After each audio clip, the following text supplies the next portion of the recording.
Biblia en la primera carta a Pedro, primera de Pedro capítulo 4, primera de Pedro capítulo 4, versículo 12 al 19. Primera de Pedro 4, versículos 12 al 19. Amados, no se sorprendan del fuego de prueba que os ha sobrevenido, como si alguna cosa extraña les aconteciera, sino gócense por cuanto son participantes de los padecimientos de Cristo, para que también en la revelación de su gloria se gocen con gran alegría. Si son vituperados por el nombre de Cristo, son bienaventurados, porque el glorioso Espíritu de Dios reposa sobre vosotros. Ciertamente de parte de ellos Él es blasfemado, pero por vosotros es glorificado. Así que ninguno de ustedes padezca como homicida, o ladrón, o malhechor, o por entremeterse en lo ajeno. Pero si alguno padece como cristiano, no se avergüence, sino glorifique a Dios por ello, porque es tiempo de que el juicio comience por la casa de Dios. Y si primero comienza por nosotros, ¿cuál será el fin de aquellos que no obedecen al Evangelio de Dios? Y si el justo con dificultad se salva, ¿en dónde aparecerá el impío y el pecador? De modo que los que padecen según la voluntad de Dios encomienden sus almas al fiel Creador y hagan el bien. Muchos cristianos no han entendido lo que es la vida cristiana. Y uno de los ejemplos que la Biblia usa, o una analogía para comparar qué es la iglesia, es el matrimonio. Y en el matrimonio, muchos de ustedes que también están recién casados, tenemos siempre ideas de las telenovelas, y fueron felices el príncipe y su amante, o su amiga o su esposa, por los siglos de los siglos. Y viene la luna de miel y se acaba la luna de miel, y comienzas a descubrir: ah, caray, ¿con quién me casé? O ah, caray, yo no sabía, chiquita, que tenías ese genio, y yo no sabía que eras tan flojo, ni sabía que dejabas tus calcetines que huelen a queso manchego cuando te levantas de la cama.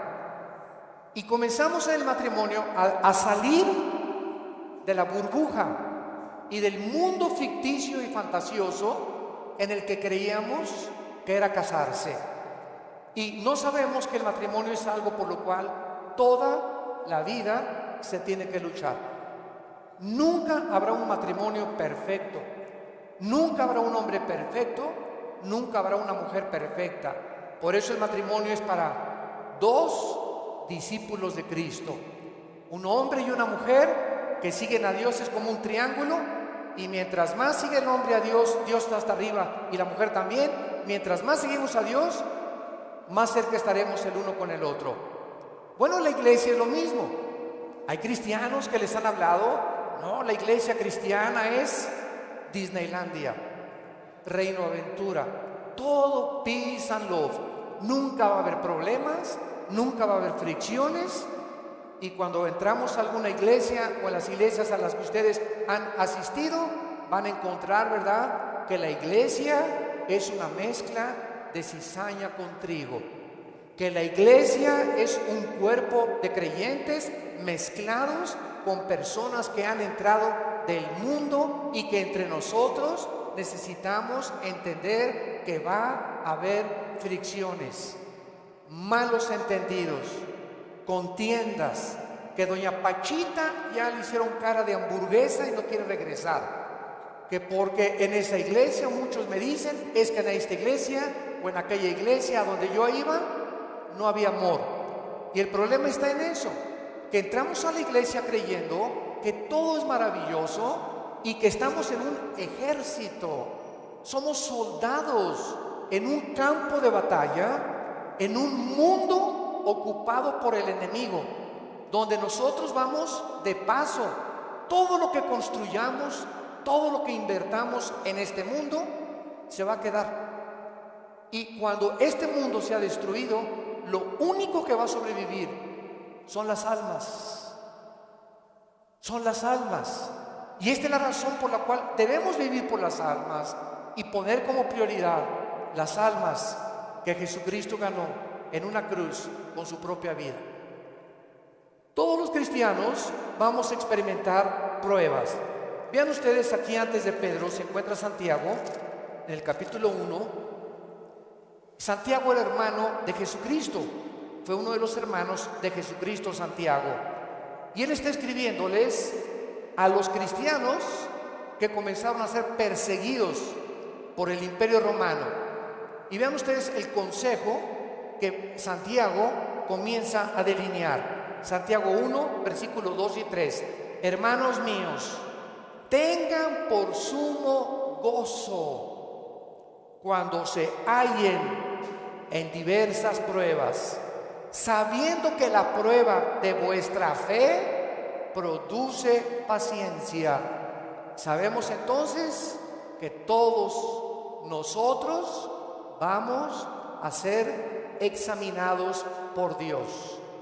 Las pruebas, que son muchas, hay familiares pruebas en tu iglesia, en tu trabajo, con tus amistades, como matrimonio, con tus finanzas. Dios prueba el corazón. Y dice Santiago, no se sorprendan, no se maravillen de que de repente hay muchas pruebas. Y en lugar de que la oposición y las pruebas puedan menguar nuestro ánimo, dice Santiago, ¿verdad? Está probándose nuestra paciencia y nuestra fe. Vean ahora aquí, le damos vuelta a primera de Pedro, otra vez, capítulo 1, y dice el versículo 6 y 7, en lo cual vosotros se alegran ahora, aunque un poco de tiempo, si es necesario, tengan que ser afligidos en diversas pruebas, para que sometida a prueba vuestra fe, mucho más preciosa que el oro, o sea, ¿por qué tiene que probar Dios nuestra fe? Porque es lo más valioso que Dios nos ha regalado. Lo más grande que tenemos es la fe. Y si queremos agradar a Dios, lo tenemos que agradar a través de la fe. Porque sin fe es imposible agradar a Dios. Por lo cual tenemos que entender por qué vienen pruebas, por qué me robaron mi coche, por qué tuve este problema con mi esposa, por qué este problema con mis hijos, por qué este problema en la iglesia, por qué este problema en el trabajo, por qué está el mundo ahorita como una olla hirviendo, donde las naciones están a un punto de una conflagración internacional. Aunque sabemos bíblicamente que si explota una guerra en Europa o en el Medio Oriente, no es todavía la tercera guerra mundial. En estos últimos meses, todas las invitaciones que he recibido han sido en radio, en televisión, con iglesias, con alianzas de pastores, para explicarles que esta guerra no es la tercera guerra mundial, que la Biblia nos habla claramente que falta mucho para la tercera guerra mundial y que este es lo que va a pavimentar el camino para el surgimiento del anticristo en el Medio Oriente. Entonces, estas pruebas, dice la Biblia, son importantes porque nuestra fe es la que tiene que ser probada. Ya sea en el trabajo, en la escuela, en el vecindario, etcétera, etcétera. Estamos rodeados de personas que no les caes bien porque eres cristiano. Estás rodeado de amigos que cuando les comienzas a decir que eres cristiano, te van a comenzar a perseguir y a burlar. Porque el mundo está bajo el control del maligno y nosotros vamos de paso nada más. Somos un ejército que venimos a resistir al mal. No nos mandó Dios a terminar con el mal, nos mandó a resistir hasta que Cristo venga. Se acabarán entonces las guerras y podremos recibir las coronas de gloria. Ahora, muy bien, en esta sección se nos advierte, en la de primera de Pedro, acerca de otra prueba. Regresamos al capítulo 4, primera de 4, versículo 12. Y esta prueba es especial, porque le llama el Espíritu Santo fuego de prueba. ¿Qué hace el fuego? ¿Qué hace el fuego? Purifica. El fuego purifica y saca el verdadero valor. Las pruebas que nos vienen a nosotros es precisamente cuando un maestro no te hace exámenes. ¿Cómo va a saber el maestro si tú estás calificado para pasar a la preparatoria? Forzosamente tenemos que ser examinados, ¿verdad? Con pruebas. Ahora tú te puedes preguntar, ¿qué Dios no sabe si voy a pasar o no voy a pasar la prueba? ¿Para qué nos hace pruebas Dios? Los maestros, yo entiendo que es para saber el coeficiente intelectual o la intelectualidad o el conocimiento que tienen los alumnos. Pero Dios, ¿por qué nos prueba? ¿Cuál es la respuesta? Dios sabe lo que hay en tu corazón, pero Él quiere que nosotros sepamos lo que hay en nuestro corazón. Que descubramos a través de las pruebas cuánta maldad hay dentro de nosotros. ¿Cuántas cosas hay dentro de nosotros que necesitan ser quemadas todos los días? ¿Cuántas cosas hay dentro de nosotros? Porque aunque seamos cristianos, seguimos teniendo el potencial de ir en contra de las leyes de Dios. Por eso dice en Gálatas 5, las obras de la carne son esto y esto y esto: fornicación, adulterio, borracheras, drogadicto, hechicerías, ocultismo, etcétera, etcétera. Un cristiano puede caer en las cosas que él practicaba antes de que fuera cristiano, si el cristiano abandona a Dios. Y cuando descubrimos la maldad que hay dentro de nosotros, ¿qué podemos hacer? Gritar como Pablo en Romanos 7, miserable de mí, en mí no mora el bien que quiero hacer no lo hago, lo que no quiero hacer, eso hago. Entonces encuentro que en mi mente me dice, no fumes, el cigarro te va a molar los dientes, la lengua, la faringe, el esófago, la tráquea, los pulmones, el corazón. ¿Y por qué sigo fumando? Veo otra ley. Mi mente me dice, estás mal, pero mi corazón me dice, hazlo. Y mi carne le gana a mi razonamiento. Y entonces Pablo dice, miserable de mí, y dichosos los que han descubierto esto. Oh Dios mío, ¿por qué volví otra vez a prender el canal de la pornografía? Yo no quería ver esa pornografía. ¿Por qué caí ayer con mis amigos y me emborraché la semana pasada? Soy cristiano, ¿por qué lo hice? ¿Por qué le grité a mi esposa como le debía haber gritado? Como no debía haberle gritado. ¿Por qué lo hice? Y qué mal nos sentimos cuando comenzamos a descubrir esa maldad. Y qué buen síntoma es que digas, ¿por qué lo hice? Eso muestra que tenemos al Espíritu Santo, que nos está redarguyendo, que nos está diciendo, esto que hiciste está mal. Antes lo hacías y no te importaba y te dormías ni pedías perdón. Pero ahora cuando pecamos nos damos cuenta, nos entristecemos, nos llenamos de una ansiedad tremenda en el corazón, porque no tenemos paz.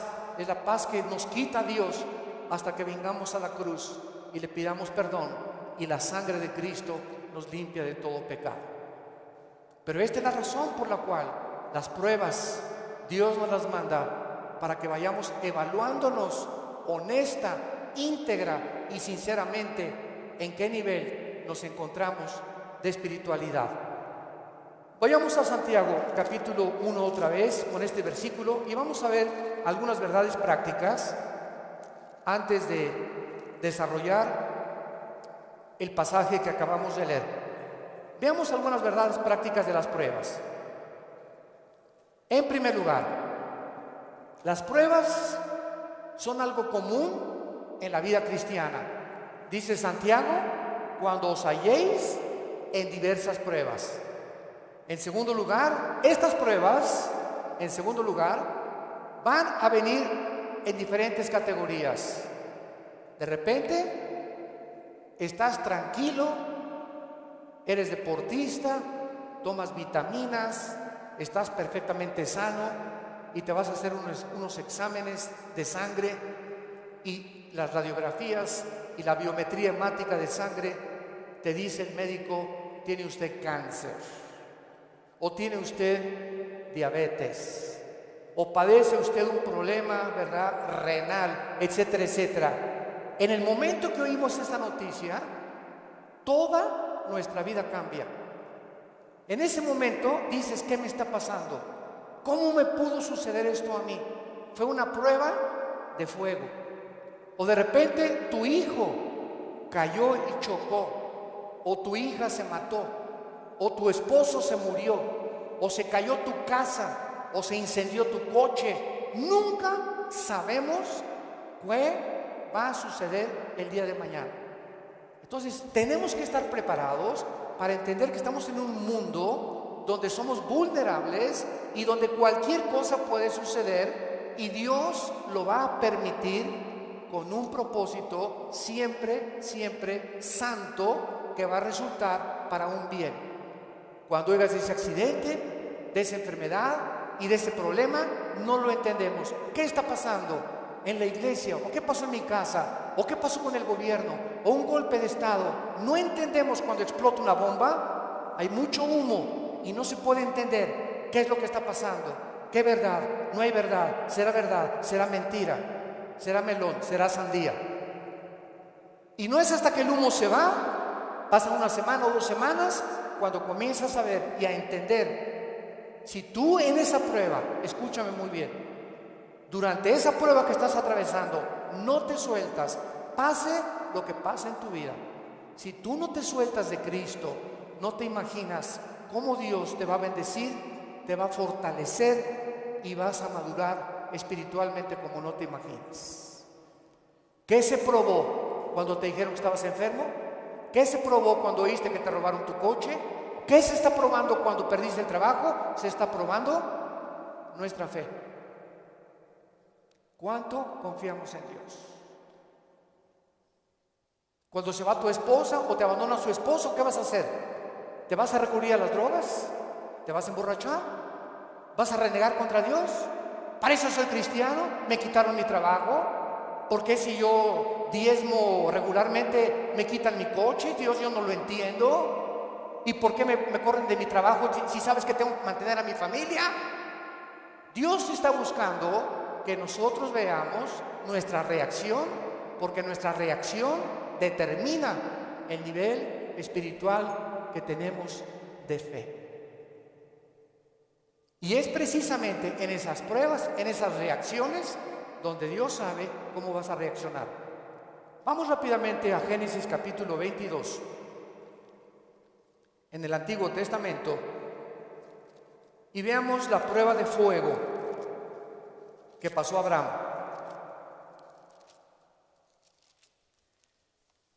Abraham ya era un hombre maduro, ya tenía el hijo de la promesa, Isaac. Y Abraham se le llama en Romanos capítulo 4 el padre de la fe. Por algo será, ¿verdad? Por algo será, porque son las pruebas de fuego las que nos gradúan en el ejército de Dios.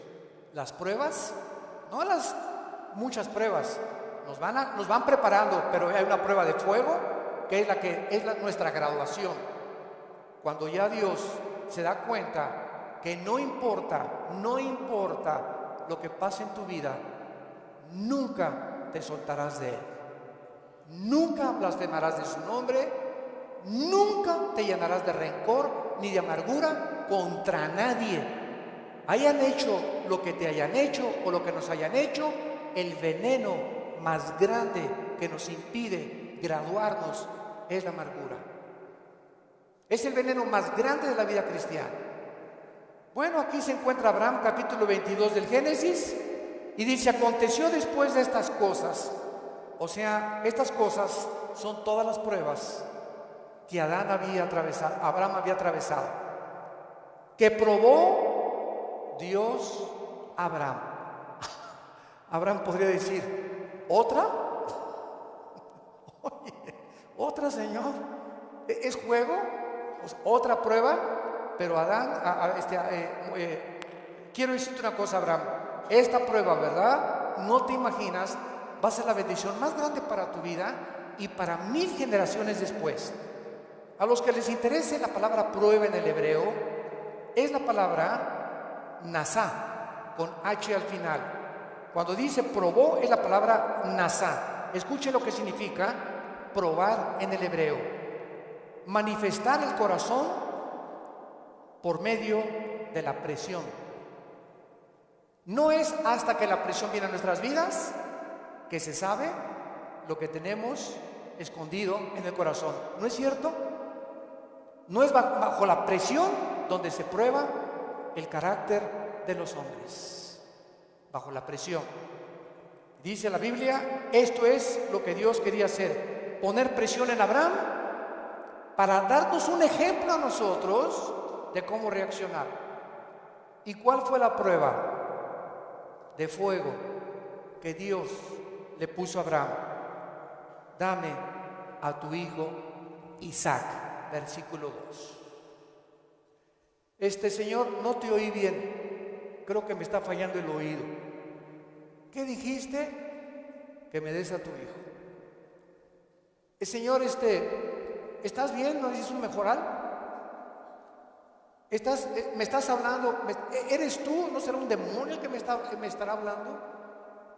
Señor, tú me dijiste que este hijo era el hijo de la promesa, no era Ismael. Tú me prometiste que era Isaac, y la semilla de Isaac, el esperma de Isaac, la descendencia de Isaac, donde el Mesías, el Salvador que has prometido, iba a venir. ¿Cómo me lo pides? ¿Y cuál es la respuesta de Isaías 55, 8 y 9? Mis pensamientos no son vuestros pensamientos, y mis caminos no son vuestros caminos, ovejas santas, amadas de Dios. Así como los cielos son más altos que la tierra, y mis pensamientos más altos que ustedes, así es como yo tengo que pensar para que ustedes comiencen a entender que yo no pienso como ustedes, y que la fe es mantenerte de pie y seguir creyendo aunque no haya explicación inmediata. Señor, no entiendo qué pasó con mi casa, no entiendo por qué perdí el trabajo, no entiendo lo que está pasando, no entiendo esto, no entiendo aquello, pero como dijo Job, aunque tú me matares, seguiré confiando en ti. Y seguiré esperando y sabiendo que cuando se disipe el humo y entienda tus caminos, tienes algo mejor para mi vida. Esa es la fe. ¿Y qué hizo Abraham? No abrió la boca, no discutió. No vemos aquí que se puso al brinco con Dios. Abraham, Isaac, ven hijo mío. Muchachos, los siervos de Abraham, traigan la leña. Y entonces los dejó ahí en el monte a los siervos, y agarró a Isaac y comenzaron a subir al monte Moriah. Escuchen, el monte Moriah fue donde Dios no perdonó a su hijo. Dios perdonó a Isaac, pero Dios no perdonó en el mismo monte a su hijo Jesucristo 4000 años después. Y cuando iban camino al monte, le dice Isaac a Abraham: Padre, ¿dónde está el sacrificio? Y Abraham no le dice nada. Dios proveerá. Y entonces se acuesta Isaac y lo amarra a Abraham, y cuando levanta la mano, dice el versículo 10 y el versículo 11: y extendió Abraham su mano y tomó el cuchillo para degollar a su hijo. Entonces el ángel de Jehová le dio voces desde el cielo y dijo: Abraham, Abraham. Y él respondió: heme aquí. Y dijo: no extiendas tu mano sobre el muchacho, ni le hagas nada, porque ya conozco que temes a Dios, por cuanto no me rehusaste darme a tu hijo. Dios, síganme con cuidado, no estaba buscando el sacrificio de Isaac. Dios estaba buscando el sacrificio de las emociones y los sentimientos de Abraham.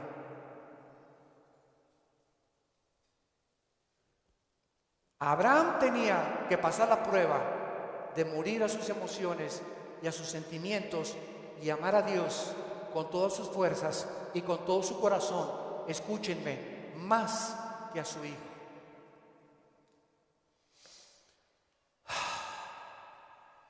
En el Nuevo Testamento se acercaron a Cristo, se los voy a explicar con más detalles, y le dijeron: ¿cuál es el más grande mandamiento? Y contestó Jesucristo: amarás a Dios con todo tu corazón, con todas tus fuerzas y con toda tu alma, y a tu prójimo como a ti mismo. Muy bien, hace algunos años yo orando le pregunté a Dios, porque alguien me metió una idea satánica, un ateo, en un hotel, me acuerdo que se acercó y me dice: oiga, señor Alducin, el Dios que ustedes adoran es un misógeno, es un ególatra, es un Dios que solamente busca a Él, que nada más dice: ámame a mí con todo tu corazón, más que a tu esposa, más que a tus hijos. ¿Cómo puede ser esto posible? Me dijo este ateo. ¿Cómo puede usted reconciliar a un Dios que nos diga que lo amemos más a Él que a la propia familia? Y entonces me fui muy confundido. Me comenzó a dar vuelta porque en ese momento me quedé así, ¿verdad?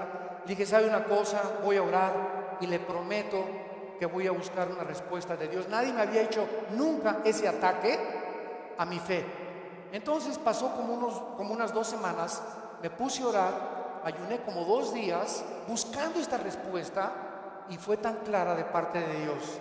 Y el Señor me mostró en la Biblia lo siguiente: mira, hijo, me dice Dios, cuando yo les pido a ustedes: ámenme con todo mi corazón y con toda mi mente, ¿saben por qué se los pido?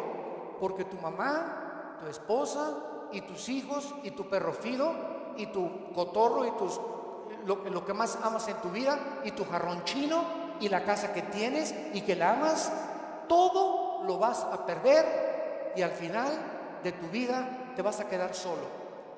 Todos nos quedamos solos al final de la vida. Los hijos se tienen que ir, si no se casan, se mueren, la esposa tiene que morir, él tiene que morir, escúchame muy bien. Y si tú tenías todos tus afectos en tu hijo que se fue, o en tu esposo que se fue, o en tu perro que te quitaron, cuando se vaya tu hijo, cuando te quiten a tu esposo, cuando te abandone tu mujer, te vas a hundir porque no tendrás las fuerzas de seguir viviendo. Pero cuando amas a Dios con todo tu corazón y con toda tu alma, y pierdes algo por acá, y pierdes algo por acá, y pierdes esto por acá, ese amor que tú le tienes a Dios es el que nos sostendrá para seguir viviendo con Él, con las fuerzas de seguirlo amando. Denle gloria a Dios. De veras.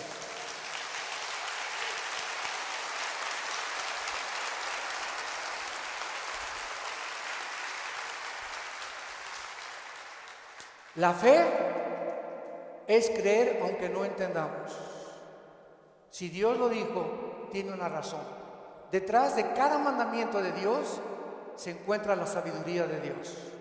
Cuando Dios le dice a los jóvenes: no forniquen ni tengan relaciones sexuales antes de casarse, gritan los jóvenes y protestan los jóvenes: ¿nos quieres quitar la felicidad? ¿Qué tiene? ¿Así nos vamos a conocer mejor antes de casarnos?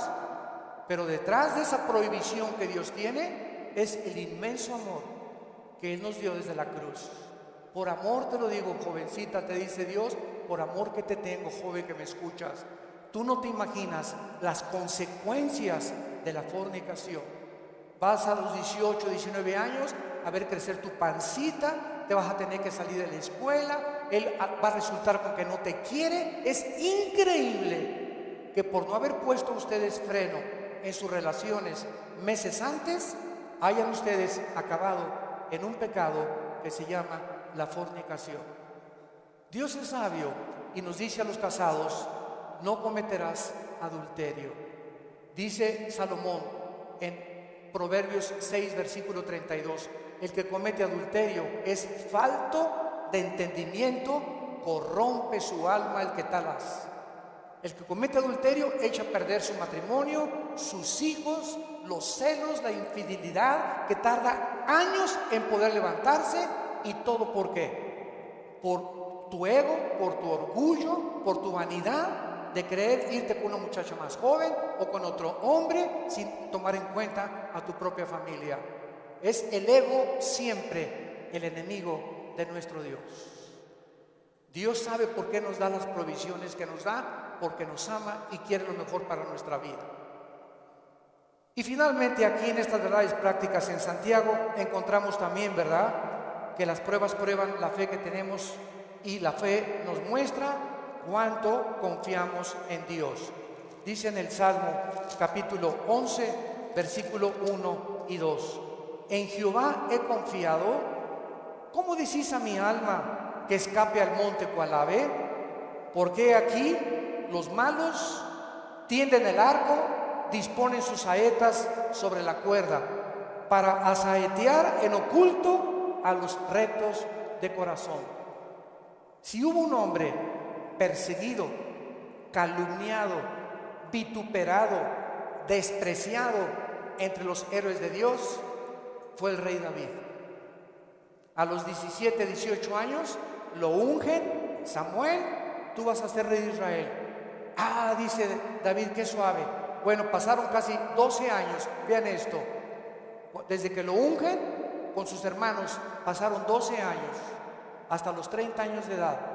12 años de pruebas. El hombre que Dios había escogido para sentarlo en el trono de Israel tenía que ser probado.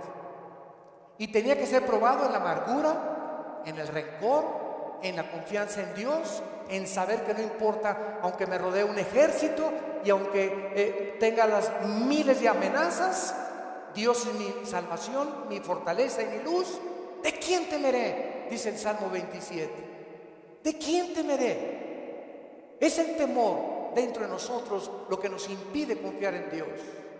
Ay, tengo temor que si me entrego a Dios me va a pasar esto, o tengo temor que si hago estas cosas me va a pasar aquello. Ese temor lo tienes que vencer, porque Dios no nos ha dado espíritu de temor, sino de valor, de poder y de amor propio. Entonces tenemos que entender que las pruebas forman parte de la vida cristiana. Regresamos a nuestro pasaje de 1 de Pedro y examinémoslo rápidamente. Dice nuestro pasaje: no se sorprendan, amados, del fuego de prueba que os ha sobrevenido, como si alguna cosa extraña aconteciera. Número 1, se nos advierte cómo no debemos de reaccionar: con sorpresa. No debemos reaccionar con sorpresa. No puedo creer lo que me está pasando. Más te vale que lo creas. No puedo creer que mi noviecita me dijo que yo me parecía a John Travolta, hermano, y me dejó por otro y se fue. No lo puedo creer. No puedo creer que mi esposo me haya abandonado. No puedo creer que este negocio haya caído. No puedo creer que yo fui fiel en mi trabajo y me corrieron, hermano, del trabajo. No lo puedo creer. Más te vale que lo sigamos creyendo. No nos sorprendamos, es una prueba. Cualquier cosa que afecte tu vida, tu estabilidad emocional o física, son pruebas. Entendámoslo. Dios es un Dios que nos tiene que probar, y estas pruebas son para nuestro bien. Y vamos a descubrir en las pruebas que Él es real, que Él sana, que Él restituye, que Él vindica, que la oruga y el saltón te robaron, Dios te lo va a devolver 10 veces más. Pero es esa fe la que Él está tratando de desarrollar en nuestras vidas, porque es mucho, mucho más preciosa que el oro. Dice en 1 de Pedro 5:10: mas el Dios de toda gracia, que nos llamó a su gloria eterna en Jesucristo, escuchen bien, santos de Dios, después que hayáis padecido, ¿cuánto tiempo? No toda la vida es la Inquisición por el amor de Dios. No toda la vida como llegó una hermana: ay, pastor, ¿qué le pasa a doña Chole? Pues sigo con pruebas. Hermana, tengo 5 años que la conozco y usted ya le ganó a Job.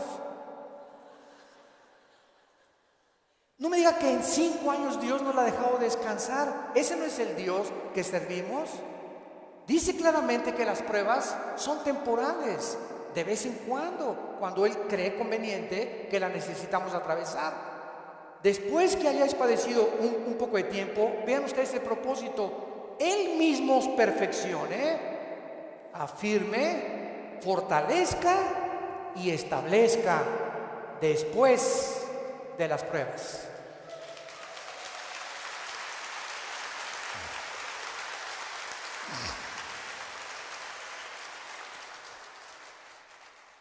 Ahora, veamos lo que tenemos que hacer. Primero de Pedro, en nuestro pasaje capítulo 4, versículo 13. Número 1, se nos manda que cuando te digan, te robaron tu coche, se fue tu esposo, se fue tu esposa, te pasó esto, te pasó aquello, te goces. Cualquier día, ¿está usted loco? ¿Está usted loco? ¿Cómo voy a gozar cuando me dijeron que tengo diabetes? ¿Cómo voy a gozar cuando me robaron la cartera, el cristalazo que me... Hermano, ¿no estoy viendo cómo estoy? Que tengo aquí un martillo para encontrar el que me rompió el carro. Le voy a dar un martillazo en la cabeza si me lo encuentro. O mi esposo, ¿verdad? Con la cara de cocodrilo. Qué bueno que se fue el cocodrilo y que se fue, ¿verdad? Ten mucho cuidado que tu reacción sea de gozo. Y les voy a explicar lo que se encuentra detrás. Cuando Job llegaron y le dijeron, quemaron tu rancho, tus camellos, tus ovejas, tus vacas y tus hijos. Y estoy seguro, por la clase de esposa que tenía, que si ella se lo hubieran llevado, hubiera estado más contento. Y a propósito, Dios se la dejó a ella. Yo entiendo cada vez más a mi Señor. No por ti, mi amor, Después no va a quedar.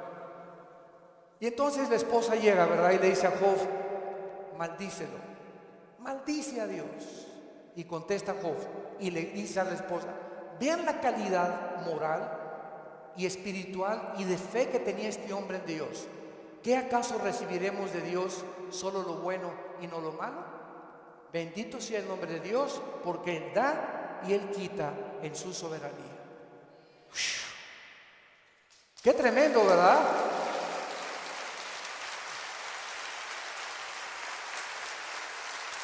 Qué tremendo. Entonces, en ese momento, cuando somos asaltados por dudas y malas noticias, en otras palabras, porque son malas noticias, en ese momento tengamos mucho cuidado de no permitirle a nuestro corazón que nos gobierne la lengua, porque de la abundancia del corazón habla la boca. Entonces, en lugar de preferir maldiciones o acusaciones, o eres tú Dios, o compartirlo con otras personas, híncate. Filipenses 4, 6 y 7. Híncate y dale a conocer a Dios. Señor, no entiendo lo que está pasando. No entiendo por qué me pasó esto. ¿Por qué esta enfermedad? Oh Dios, no entiendo, pero quiero seguir confiando en ti. Solo te pido que mientras esto pasa y no lo entiendas, me fortalezcas y me muestres la razón para que yo pueda seguir bendiciéndote y adorándote. Es el tiempo más difícil de nuestra vida cuando no entendemos lo que está pasando. Vamos rápido a 2 Corintios capítulo 12. 2 Corintios capítulo 12 y veamos lo que le pasó al apóstol Pablo y la forma como él reaccionó. 2 Corintios 12.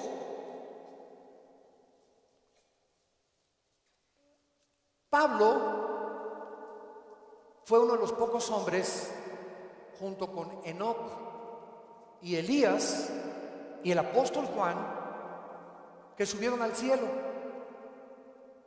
En el Nuevo Testamento, Pablo y Juan fueron los dos únicos apóstoles que subieron al cielo sin morir. Fueron sacados de su cuerpo espiritualmente. Y Pablo lo llevó Dios al tercer cielo, donde habita Dios. Y cuando Pablo regresó a la tierra, su espíritu salió de su cuerpo y su espíritu volvió a entrar a su cuerpo. Pablo dice que lo que él oyó allá en el cielo y lo que él vio, no había palabras humanas para poder describirlo. Y como fue una experiencia tan impresionante, pero tan grande, que cabía la posibilidad, dada la naturaleza humana pecaminosa que aún tenemos, Dios tuvo que darle una prueba a Pablo y ponerle un aguijón en su cuerpo físico, alguna enfermedad. Y esta enfermedad no sabemos qué es. Algunos han especulado que era algún problema oftalmológico, porque dicen Gálatas, mira con cuán grandes letras les escribo. Bueno, no sabemos, ¿no? Entonces Pablo tenía algo en su cuerpo que lo atormentaba y se hincó delante de Dios y le dijo: Señor, quítame este aguijón. No, Pablo. Señor, te ruego, quítamelo. No, Pablo. Señor, te lo imploro como de corazón. Si quieres me voy a la villa y de vuelta de rodillas, hago lo que tú quieras, quítame este aguijón. Y Dios le contesta y le dice en el versículo 9: y el Señor me ha dicho, bástate mi gracia. ¿Por qué? Porque mi poder, y lo traduzco en el original griego, está en presente continuo. Mi poder se está perfeccionando a través de esta dolencia física que he permitido que tú tengas. Mi poder se está perfeccionando mientras tú estás sufriendo esta enfermedad en la que estás atravesando. Y entonces Pablo, cuando entiende, detrás de lo que no entendía, por qué Dios permite eso en su vida, contesta Pablo y dice: por tanto, de buena gana me gloriaré más en mis debilidades, para que repose sobre mí el poder de Cristo. Hace poco mi esposa y yo estábamos en Dallas, y ¿se acuerdan de este muchacho que no tiene brazos ni piernas?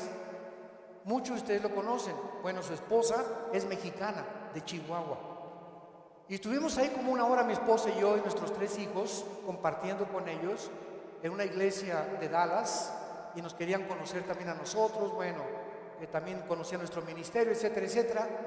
Y cuando yo me acerqué a abrazarlo, a este muchacho, ¿de dónde lo agarro?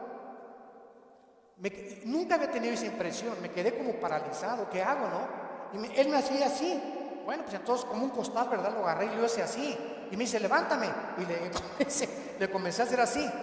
Y entonces le pregunté y le dije, sinceramente, platicando con él, ¿por qué nos dijiste que quién era feliz? Y entonces en la reunión que él tuvo, le preguntó a la gente: ¿quién de ustedes es feliz? Y muchos que estaban: ¿yo sí o no? Y me dice: yo les quiero contestar algo. Dios permitió que naciera sin brazos y sin piernas para que yo fuera un testimonio que la felicidad no se encuentra en estar completo, sino en tener el poder de Dios viviendo en tu vida.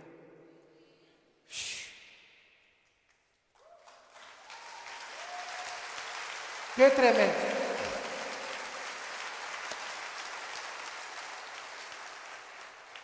Mi esposa y yo nos bañamos de lágrimas. Tenemos piernas, tenemos brazos, tenemos casa, con flex, un carro, lo que sea, nuestros hijos, y estamos descontentos. Teniendo contentamiento, teniendo sustento y abrigo, estamos contentos porque estamos vivos. Nosotros estamos completos, y él era más feliz que la mitad de los que fueron a escucharlo. Él riéndose, y era una felicidad, ¿no es cierto, Marta? Un gozo sincero. Él no estaba fingiendo, él estaba lleno del poder de Dios. Y transmitía en sus ojos esa paz, ese contentamiento, esa aceptación. Él dijo que a los 12 años se quiso suicidar porque todavía no había aceptado a Cristo. Y se metió y dice: ¿cómo me suicido? ¿Con qué? Ni modo que agarre una pistola y le haga así, ¿verdad? Se metió a la tina del baño y con la boca abrió la llave y se quería morir ahogado. Y cuando estaba el agua subiendo, muchos de ustedes que ya no oído su testimonio, yo lo traigo grabado en mi iPhone, dice que en ese momento dijo: si yo me quito la vida, nunca podré compensarles a mis padres y los haré culpables a mis padres, porque siempre se lamentarán porque yo nací así. Y si hay un Dios nunca conoceré el propósito por el cual permitió que yo naciera sin brazos y sin piernas. Y apagó la llave y le dijo, yo no entiendo, al año se convierte a Jesucristo. Y ha ganado millones de almas. Dios dice que hay uno entre 15 o 20 millones de seres humanos que nacen así. A este muchacho Dios lo escogió Dios para dar un mensaje al mundo. La felicidad no está en el dinero, ni en tener salud, ni en tener casa, ni en tener vehículos, sino si tú tienes a Jesucristo y la paz de Él que sobrepasa todo entendimiento.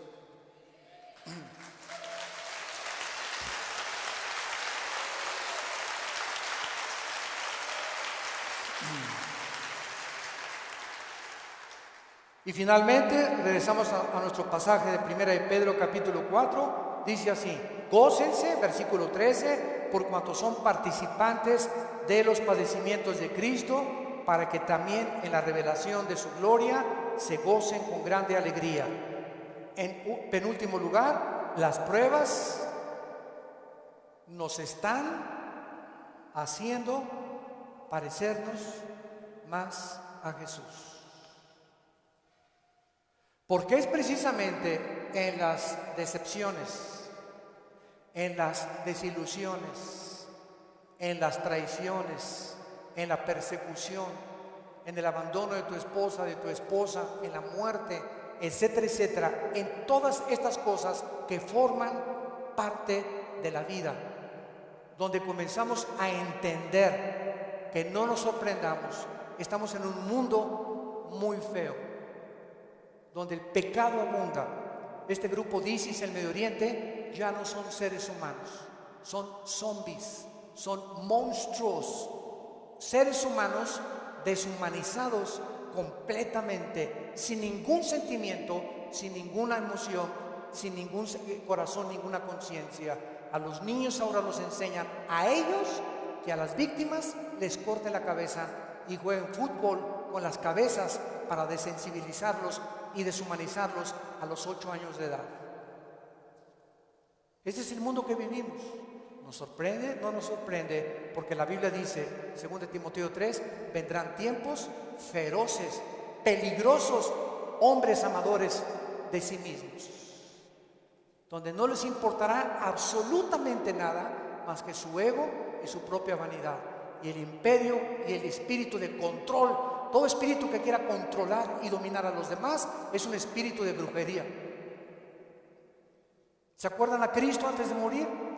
Que llegan los hijos de Zebedeo con la mamá. Oye, cuando vengas, quiero que mi hijo Pancho y Pancholín se sienten junto a ti. A este nómbralo ministro de Hacienda y procurador de la República.